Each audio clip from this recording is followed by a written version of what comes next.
కేరళలోని శబరిమల అయ్యప్ప స్వామి ఆలయంలోని బంగారు తాపడాల కేసులో దేశ సర్వోన్నత న్యాయస్థానం కీలక వ్యాఖ్యలు చేసింది.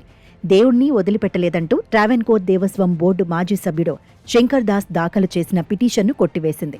కనీసం దేవుడు ఆలయం జోలికి వెళ్లకుండా ఉండాల్సిందని సుప్రీంకోర్టు ధర్మాసనం ఆగ్రహం వ్యక్తం చేసింది. ఈ కేసులో శంకర్ దాస్ కూడా బాధ్యులేనని పేర్కొంది.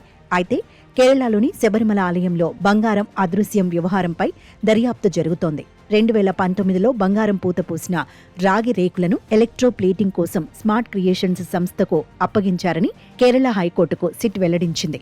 ఆ ప్లేట్ల మొత్తం బరువు 42.100 కేజీలు కాగా ఎలక్ట్రోప్లేటింగ్ ప్రక్రియ పూర్తయిన తర్వాత వాటిపై ఉండే బంగారంలో కొంత అదృశ్యమైందని తెలిపింది. ఈ కేసులో ప్రధాన నిందితుడు ఉన్నికృష్ణన్ పొట్టి దానిని ప్రైవేటుగా మళ్లించాడని సిట్ ఆరోపించింది.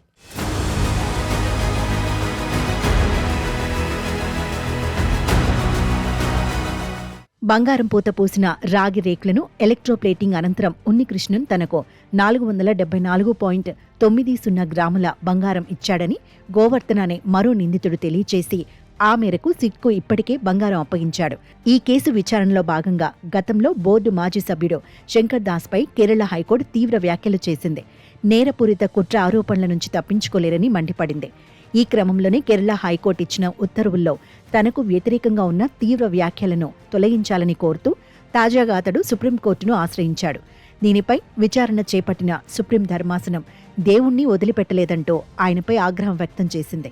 ఈ కేసులో శంకర్ దాస్ కూడా బాధ్యులేనని పేర్కొన్న ధర్మాసనం ఆయన పిటిషన్ను కొట్టివేసింది. ఇక ఈ కేసులో దర్యాప్తు పూర్తి చేయడానికి సిట్కు కేరళ హైకోర్టు మరో 6 వారాల గడువు ఇచ్చింది. జనవరి 19న ప్రత్యేక దర్యాప్తు బృందం మధ్యంతర నివేదికను న్యాయస్థానానికి సమర్పించనుంది.